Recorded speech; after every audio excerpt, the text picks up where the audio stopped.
The 2008 election turned a new page when it comes to politicians communicating with voters. Well, pretty soon it could be commonplace that you don't just get text messages from your friends and family, but also from your elected officials.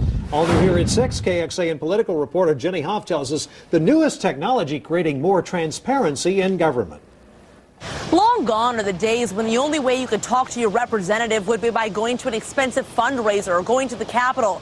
Technology is making communication a whole lot easier. In fact, pretty soon, you could be talking to your representative even while walking down the street. Whether it's walking down the street, waiting to cross the street, or hanging out with friends, you'll find people doing it everywhere. Probably 20 text messages a day. Not that much. Not as much as the teenagers. I'd say a good 85% of the time is what I spend text messaging. Text messaging is the most popular form of communication, and politicians are starting to key into it. 95% of all text messages are open and read, as opposed to 15% of all emails. A lot of them get filtered through spam filters, or people just don't have time to read them anymore. And that's why Ankur KXAN designed a service called Agent 511. This is an example of what we just came back. It allows politicians to text message their constituents for input on big decisions. He asked them, how do you feel about, I'm voting on the funding bill for Iraq next month, how do you feel about it? And if 9,000 people send him a text message back, he can kind of get his finger on the pulse of his constituency.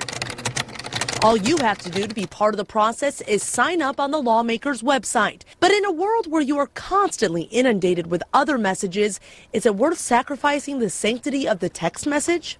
Nobody wants to hear from their politician on text messaging, I don't think. But others say it's the way of the future, a government that's more transparent and a public that's more involved.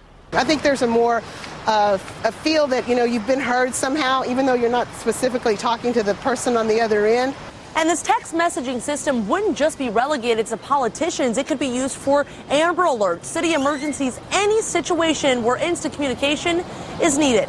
Reporting from downtown Austin, Jenny Hoff, KXAN Austin News.